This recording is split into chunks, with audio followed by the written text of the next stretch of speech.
Buenos días, queridos hermanos. En el capítulo 1 de nuestra nueva serie, vimos que el Señor, antes de ascender, había preparado a sus discípulos para un acontecimiento sobrenatural, un acontecimiento especial. ¿Y cuál era este acontecimiento? Que el Espíritu Santo vendría sobre ellos y les daría poder. Y ya vimos el domingo pasado que este poder se refiere al empoderamiento para poder testificar, anunciar el Evangelio de nuestro Señor Jesucristo. Y esta promesa ocurre en lo que nosotros conocemos como Pentecostés. Es así donde comienza nuestro texto en el día de hoy. Así que quiero invitarlos a que mientras tanto ustedes puedan abrir en sus Biblias Hechos capítulo 2. Pentecostés, mis hermanos, por si a lo mejor lo desconocen, es una fiesta judía. Es una fiesta que se celebra 50 días después de la celebración de la Pascua. Y allí los judíos celebran la cosecha y celebran que han podido y que Dios los ha bendecido en la siega. En el capítulo 2 se nos dice en los primeros versículos que estaban todos juntos y que de repente se escucha un estruendo y que se manifestaron lenguas como de fuego. Y el Espíritu Santo en ese momento descendió sobre ellos cumpliéndose la promesa que el Señor Jesucristo había hecho en muchas ocasiones. ¿Y qué ocurre allí? Comenzaron a hablar nuevas lenguas. Y este es uno de los textos favoritos de algunos contextos. No nos vamos a referir a quién, se las dejo ahí. Aquí vemos que algunos se maravillaron por todo lo que estaba aconteciendo, porque hombres estaban hablando nuevas lenguas, es decir, estaban hablando otros idiomas, hermanos. Idiomas. Que los otros lograban identificar esos idiomas.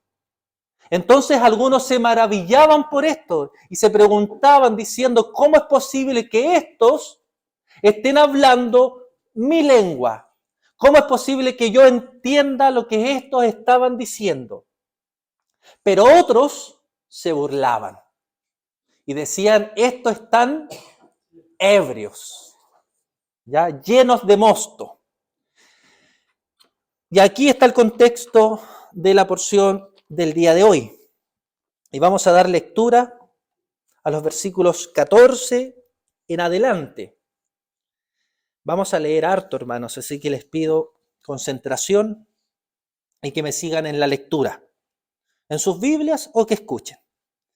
Dice así: entonces Pedro, poniéndose en pie con los 11, alzó la voz y les habló diciendo: varones judíos y todos los que habitáis en Jerusalén, estos os sea notorio y oíd mis palabras, porque estos no están ebrios como vosotros suponéis, puesto que es la hora tercera del día. Mas esto es lo dicho por el profeta Joel. Y en los postreros días, dice Dios, derramaré de mi espíritu sobre toda carne, y vuestros hijos y vuestras hijas profetizarán, y vuestros jóvenes verán visiones, y vuestros ancianos soñarán sueños, y de cierto sobre mis siervos y sobre mis siervas en aquellos días derramaré de mi espíritu y profetizarán. Y daré prodigios arriba en el cielo, y señales abajo en la tierra, sangre y fuego y vapor de humo. El sol se convertirá en tinieblas y la luna en sangre, antes que venga el día del Señor, grande y manifiesto. Y todo aquel que invocar el nombre del Señor será salvo. Varones israelitas, oíd estas palabras. Jesús Nazareno, varón aprobado por Dios entre vosotros con las maravillas, prodigios y señales que Dios hizo entre vosotros por medio de él, como vosotros mismos sabéis, a este, entregado por el determinado consejo y anticipado conocimiento de Dios, prendisteis y matasteis por manos de inicuos, crucificándole, al cual Dios levantó, sueltos los dolores de la muerte, por cuanto era imposible que fuese retenido por ella, porque David dice de él: veía al Señor siempre delante de mí, porque está a mi diestra, no seré conmovido, por lo cual mi corazón se alegró y se gozó mi lengua, y aún mi carne descansará en esperanza, porque no dejarás mi alma en el Hades, ni permitirás que tu santo vea corrupción. Me hiciste conocer los caminos de la vida, me llenarás de gozo con tu presencia. Varones hermanos, se os puede decir libremente del patriarca David, que murió y fue sepultado, y su sepulcro está con nosotros hasta el día de hoy. Pero siendo profeta y sabiendo que con juramento Dios le había jurado que de su descendencia, en cuanto a la carne, levantaría el Cristo para que se sentase en su trono, viéndolo antes, habló de la resurrección de Cristo, que su alma no fue dejada en el Hades, ni su carne vio corrupción. A este Jesús resucitó Dios, de lo cual todos nosotros somos testigos. Así que exaltado por la diestra de Dios y habiendo recibido del Padre la promesa del Espíritu Santo, ha derramado esto que vosotros veéis y oís. Porque David no subió a los cielos, pero él mismo dice: dijo el Señor a mi Señor, siéntate a mi diestra hasta que ponga a tus enemigos por estrado de tus pies. Sepa pues ciertísimamente toda la casa de Israel que a este Jesús, a quien vosotros crucificasteis, Dios le ha hecho Señor y Cristo. Al oír esto, se compungieron de corazón y dijeron a Pedro y a los otros apóstoles: varones hermanos, ¿qué haremos? Pedro les dijo: arrepentíos y bautícese cada uno de vosotros en el nombre de Jesucristo para perdón de los pecados, y recibiréis el don del Espíritu Santo, porque para vosotros es la promesa, y para vuestros hijos, y para todos los que están lejos, para cuantos el Señor nuestro Dios llamare. Y con otras muchas palabras testificaban y les exhortaba diciendo: sed salvos de esta perversa generación. Que el Señor nos bendiga. Debemos también acostumbrarnos a leer grandes porciones de las Escrituras. El propósito del sermón de este día: entender el poder transformador de nuestro Dios. Tema: una promesa cumplida. Y observaremos tres aspectos: el carácter del mensajero, el carácter del mensaje y la respuesta al mensaje. Veamos entonces nuestro primer punto: el carácter del mensajero. Nuestro texto comienza diciendo que Pedro hace una predicación o hace un gran discurso. Y lo que debemos notar aquí, mis hermanos, es que la predicación no está desligada de quien predica. Y aquí nos detendremos para considerar el carácter, entonces, de este mensajero. Por ejemplo, para que podamos entender la idea, Dios ha dado su palabra a lo largo de la historia. Y en la Biblia nosotros encontramos a más de 40 autores. Y todos ellos fueron inspirados por el Espíritu Santo, pero mantuvieron sus características. Es por eso que nosotros podemos ver un Pentateuco con una característica diferente. Podemos leer a Juan, podemos leer a Pablo, podemos leer a Pedro, y nos damos cuenta que todos escriben de una forma distinta. ¿Por qué? Porque mantienen sus personalidades a través de la inspiración de nuestro Señor. Lo mismo podemos decir de la predicación. Esta se manifiesta a través de hombres a quienes Él capacita en el oficio para la predicación, pero manteniendo, ¿qué cosa? Su personalidad. Lo primero entonces, mis hermanos, que nosotros podemos ver aquí, lo primero que podemos mencionar acerca de Pedro es su valentía. Recordemos quién fue Pedro, o recordemos que Pedro hace algo que muchos de nosotros sabemos. ¿Qué hizo? negó al Señor Jesucristo. No una, no dos, sino 3 veces. Hermano, no es que el gallo haya cantado 3 veces. ¿Ya? Pedro negó a Jesús 3 veces antes que el gallo cantara.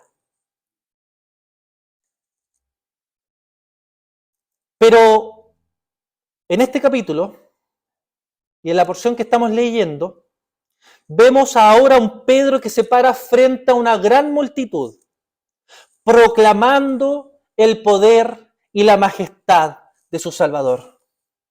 Y esto sin duda nos enseña a nosotros hoy que como cristianos, como iglesia, debemos también ser valientes. En algunos momentos tendremos miedo, tendremos temor de ser identificados como cristianos, pero el Señor nos ha dado el poder. A todos aquellos que han aceptado que Jesús es su Señor, a todos que han confesado que Cristo es su Salvador, el Espíritu Santo los ha dotado con poder. ¿Para qué? Para testificar el Evangelio de nuestro Señor Jesucristo. Iglesia, seamos valientes. Arriesguémonos por predicar el Evangelio. Repitamos las palabras del salmista en el Salmo 118, versículo 6. Dios está conmigo, no temeré. ¿Qué cosa? Lo que pueda hacer el hombre. Hermanos, que nuestro carácter sea firme. Si negaste a Jesús, ya no lo hagas más.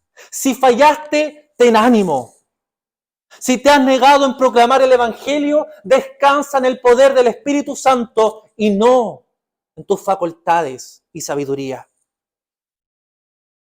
Lo segundo que podemos decir acerca de Pedro es que este no era un hombre con una preparación sofisticada.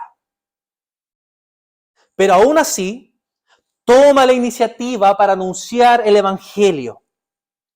Y aquí podemos obtener otro gran principio para nosotros, para su iglesia. No debes esperar tener todas las respuestas para anunciar a Cristo. No debes esperar tener todas las respuestas para predicar el Evangelio. No debes esperar graduarte del seminario para comenzar a predicar el Evangelio. No debes esperar tener 5 o 10 años como miembro para empezar a anunciar acerca de Cristo. Hay respuestas que no vas a saber. Hay cosas que aún no sabes, pero sí sabes algo. Que en nuestro Señor Jesucristo está el perdón de los pecados. Y ese es el mensaje simple del Evangelio. Predica a Cristo. Predica que necesitamos salvación y que debemos humillarnos ante los pies de nuestro Señor Jesucristo. No sabemos por qué Pedro es quien se pone de pie y no otro apóstol. Pero no es la primera vez que vemos que este impetuoso hombre sale enfrente cuando nadie se lo estaba pidiendo. Solo que ahora hay algo muy diferente. No lo hace por sus impulsos, sino por el cumplimiento del poder del Espíritu Santo en su vida. Pedro estaba tomando la vocería. Pedro es el que empieza a hablar, pero los 11 restantes también mostraron valentía, también mostraron denuedo al estar dispuestos a arriesgar sus vidas con tal de proclamar en ese momento el señorío de nuestro Señor Jesucristo. Estos mismos que en otros tiempos se escondieron para no ser vistos e identificados como seguidores de Jesús, estaban ahora de pie frente a una gran multitud, sin importarles lo que podía suceder con sus propias vidas. Sin duda podemos decir que ellos se habían encontrado con el Cristo resucitado y estaban dispuestos a proclamar lo que habían visto y lo que habían oído. Y te quisiera preguntar, ¿te has encontrado con Cristo?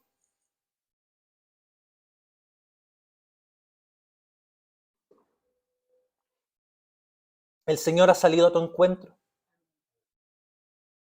Entonces, ¿por qué no lo proclamas?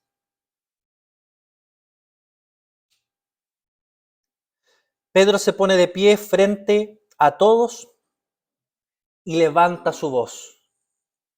Vemos en Pedro valentía, vemos osadía, sin ser un gran maestro, pero sí era un hijo de Dios, que había sido capacitado por el poder del Espíritu Santo, porque había sido empoderado, ¿para qué? Para anunciar la hermosura de su Señor. Fíjate que Dios no puso a ángeles a predicar su evangelio, puso a seres humanos comunes y corrientes, con el propósito de mostrar que el mensaje del evangelio no es algo que proceda de la sabiduría humana, sino de su infinito poder. La predicación, mis hermanos, es un trabajo que como cristianos debemos hacer.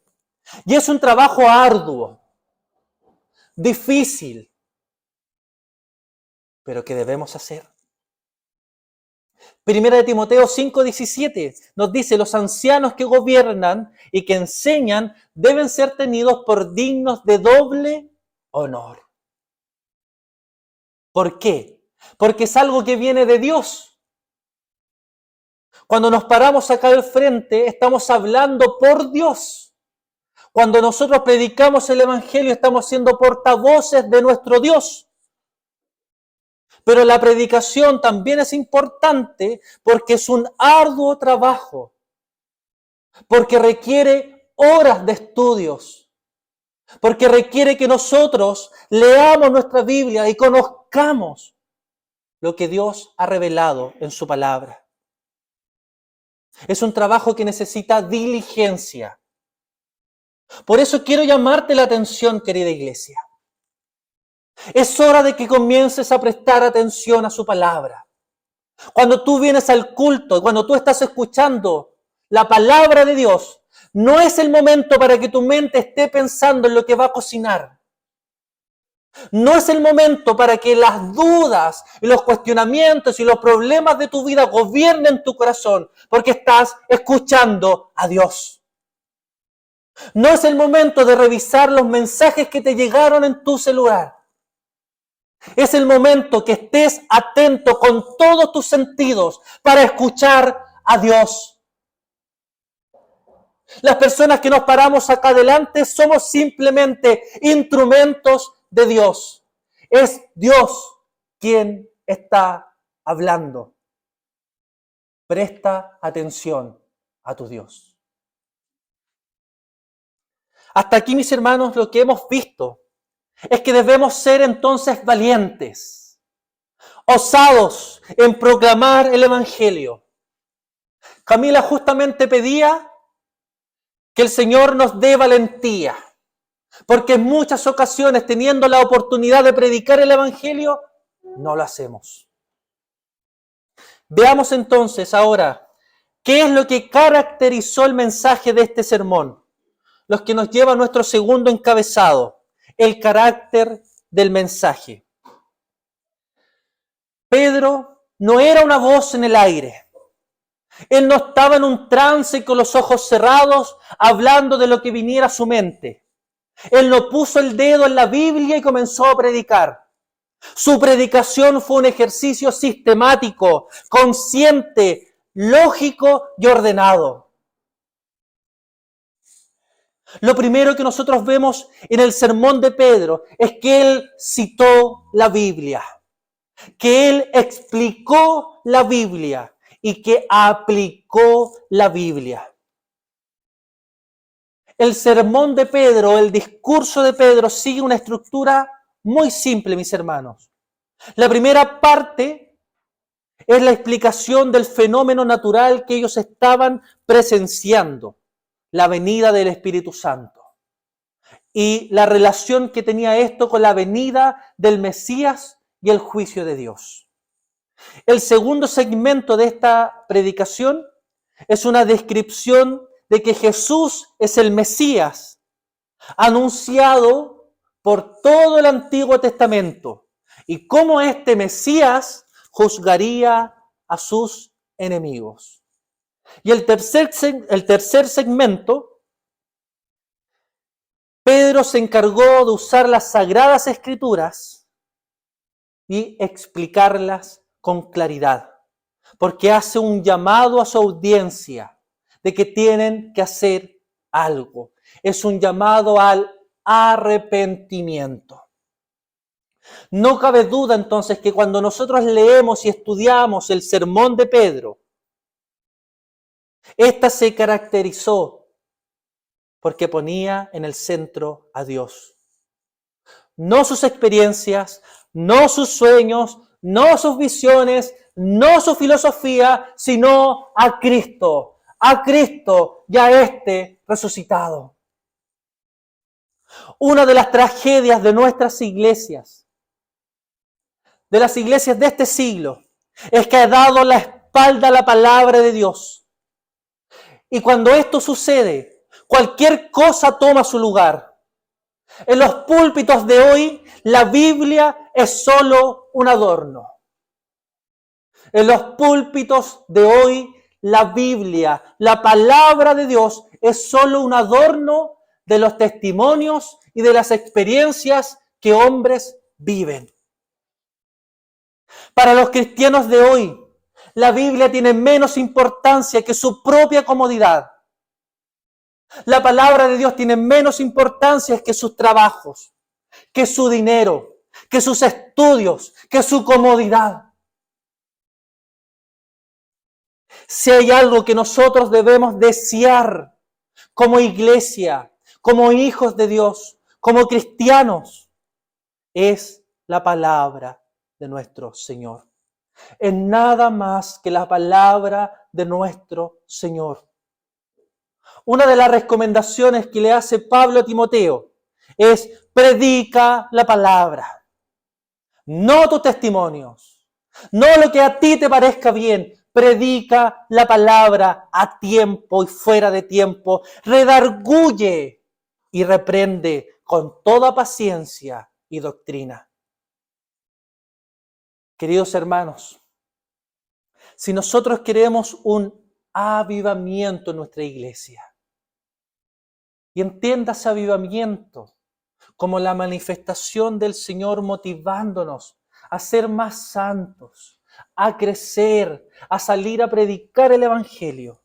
Si nosotros queremos un avivamiento en nuestra iglesia, si nosotros queremos impactar en nuestra ciudad,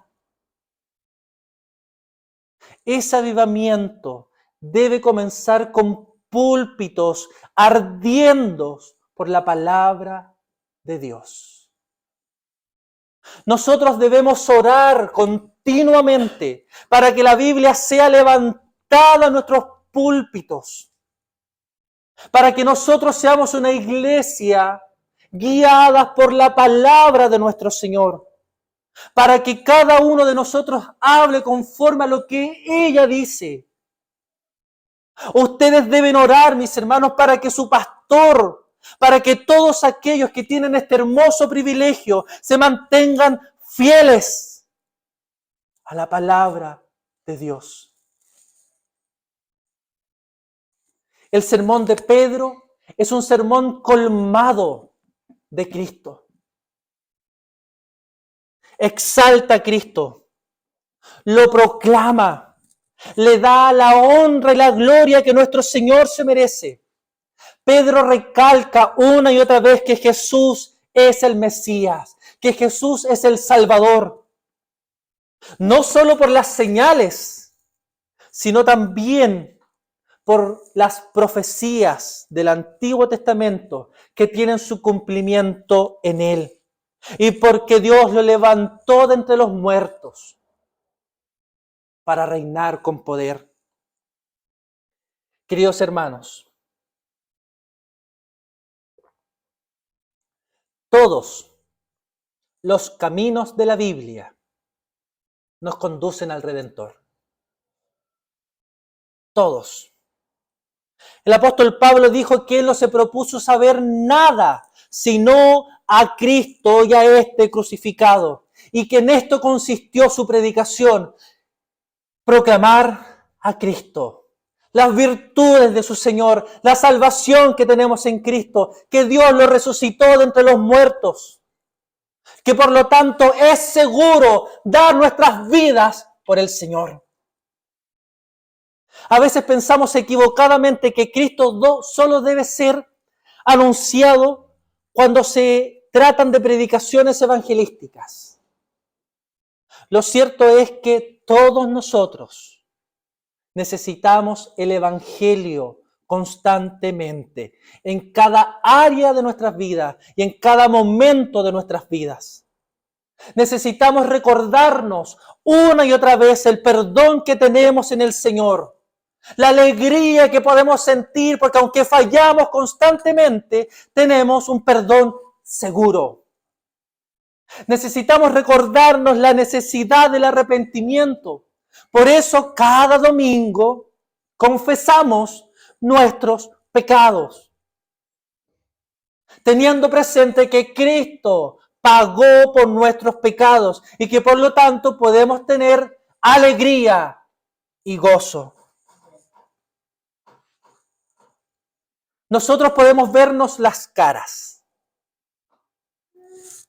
pero no podemos ver quiénes realmente están en Cristo y quiénes están lejos de Cristo. Solo el Señor lo sabe, porque conoce sus corazones.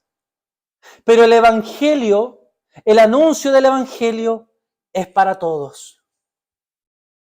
El Evangelio en unos produce arrepentimiento y en otros produce santificación. Por eso, una y otra vez, vamos a predicar el Evangelio en esta iglesia. Por eso, una y otra vez, vamos a recordar que en Cristo tenemos el perdón de los pecados. Porque para aquellos que aún no se han arrepentido, Dios puede provocar arrepentimiento. Y para aquellos que ya se han arrepentido, puede provocar santificación, crecer cada día más para ser como nuestro Señor. Es vital, mis hermanos, el Evangelio.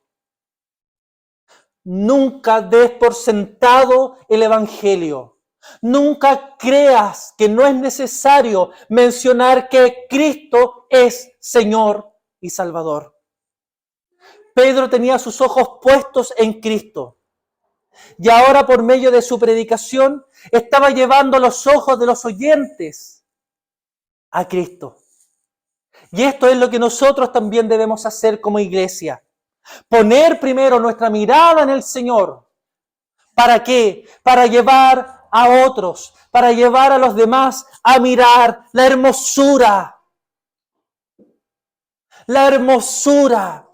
de nuestro Señor Jesucristo.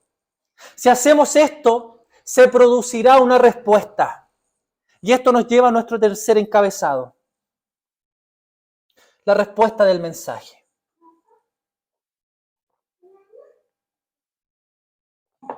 La multitud que escucha a Pedro fue conmovida grandemente por la proclamación de la verdad, por la proclamación del Evangelio, de esta verdad con autoridad.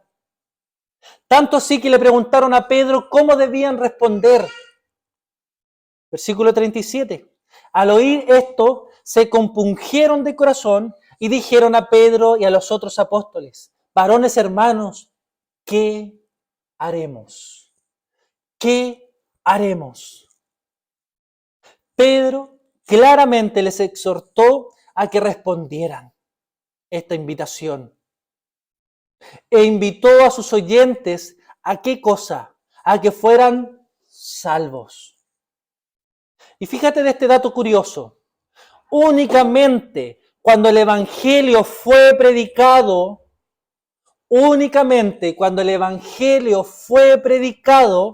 vino la convicción del arrepentimiento a través del Espíritu Santo. Es a través del Evangelio, mis hermanos. ¿Te das cuenta que el arrepentimiento no vino por la capacidad de Pedro? Por el buen orador que a lo mejor era Pedro? Que el arrepentimiento no vino por la capacidad de los otros apóstoles que estaban acompañando a Pedro. El arrepentimiento vino por el poder del Espíritu Santo, quien hizo que se compungieran los corazones. Y esta es una buena manera de describir la convicción que hace el Espíritu Santo en nuestros corazones. Ellos, los que estaban ahí, escuchando el sermón de Pedro, ahora sabían que eran responsables por la muerte de nuestro Señor Jesús y que tenían que hacer algo en respuesta a esta responsabilidad que estaban sintiendo. Por eso preguntan, varones hermanos, ¿qué haremos? Ahora, ¿qué hago con esta culpa? ¿Qué hago con este remordimiento? ¿Qué hago con esta convicción de pecado? Versículo 38 en adelante. Pedro les dijo, arrepentíos y bautícese cada uno de vosotros en el nombre de Jesucristo. ¿Para qué? Para el perdón de los pecados. Y recibiréis el poder del Espíritu Santo, porque para vosotros es la promesa, y para vuestros hijos, y para todos los que están lejos, para cuanto el Señor nuestro Dios llamare. Y con otras muchas palabras testificaba y les exhortaba diciendo, sed salvo de esta perversa generación. Pedro debe haber estado gratamente asombrado a ver lo que Dios estaba obrando en esta situación. En vez de personas que quisieran crucificarlo también a él, estaba viendo a personas que querían confiar en Jesús como Señor y Salvador. Y quiero llamar nuevamente tu atención a un asunto que a veces como reformados nos causa un poquito de conflicto. El apóstol Pedro, respondiendo a la pregunta que estos hombres le hacen, ¿qué haremos?, les dice que deben hacer algo. Me explico. Pedro no dijo, no hay nada que puedas hacer. Si Dios te salva, eres salvo. Si Dios no te salva, no eres salvo. ¿Me van siguiendo? Es cierto, mis hermanos, es cierto. Solo Dios puede salvar. Dios salva a sus escogidos. Dios salva a los que Él predestina. Pero las personas tienen que arrepentirse de sus pecados y reconocer que Jesús es Señor y Salvador. Lo primero entonces que Pedro le dijo que hicieran es que se arrepientan. Arrepentirse no significa simplemente sentir lástima de uno. Significa cambiar de mente o dirección. Significa que tú vas caminando por un rumbo hacia la perdición. Y cuando te arrepientes, te devuelves de ese camino para caminar a donde está el Señor, para crecer en santidad y abandonar tus pecados. Lo malo es que arrepentirse se escucha como una palabra tan dura en la boca de muchos predicadores y en los oídos de muchos oyentes. Pero es un aspecto esencial del Evangelio. No podemos proclamar el Evangelio si no le decimos al otro, arrepiéntete de tus pecados y vuélvete a Dios. No podemos anunciar el Evangelio correctamente si no llamamos a las personas a batallar con sus pecados por amor a Dios.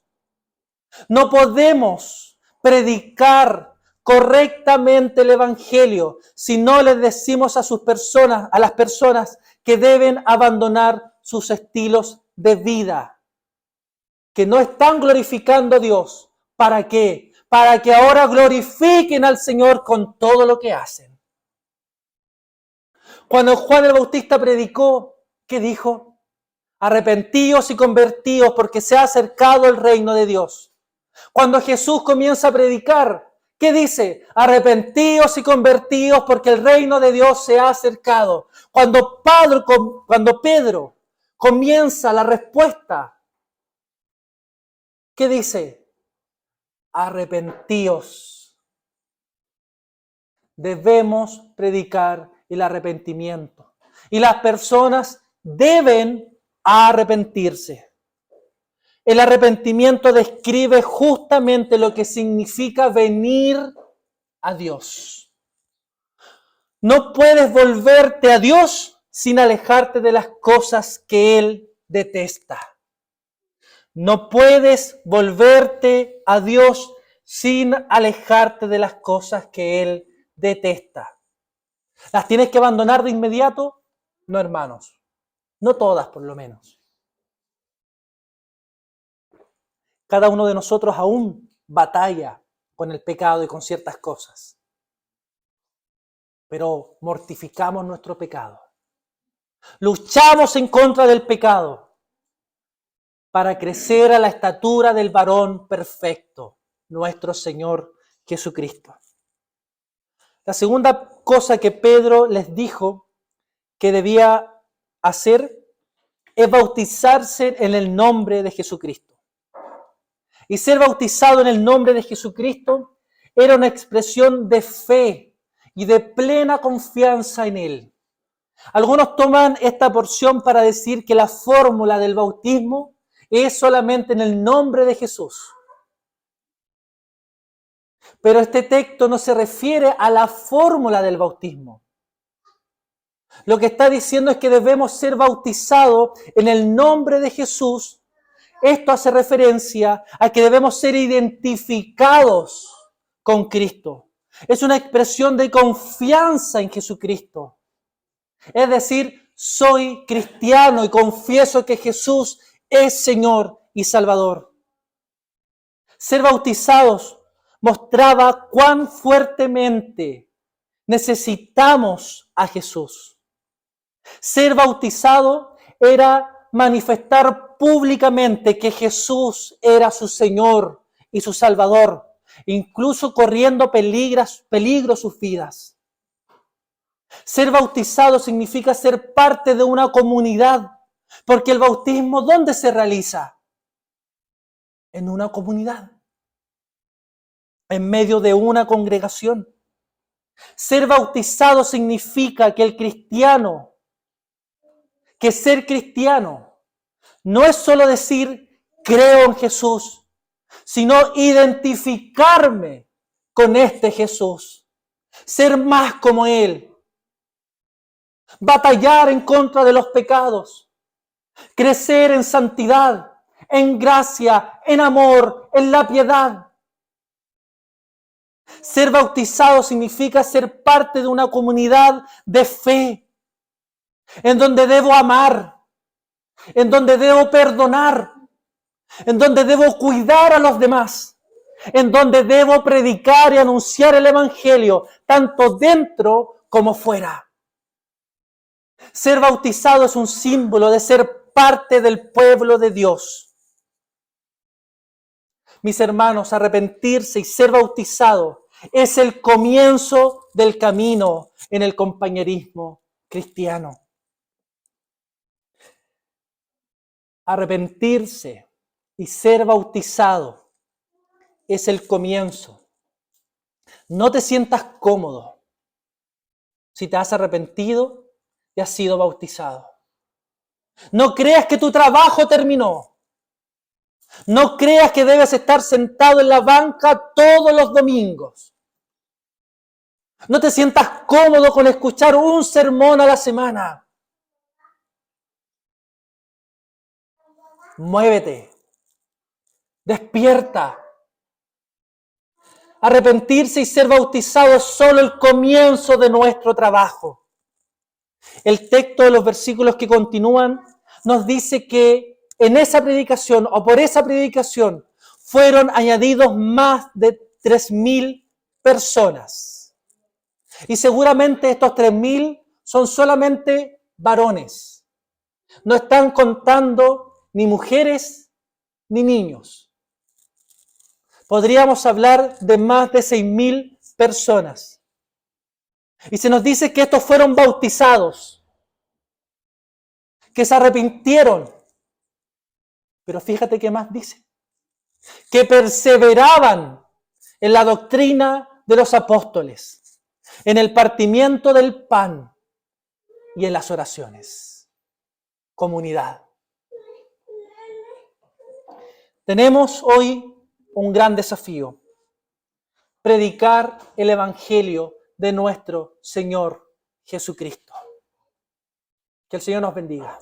Oremos. Amado Señor, delante de ti vamos reconociéndote como el único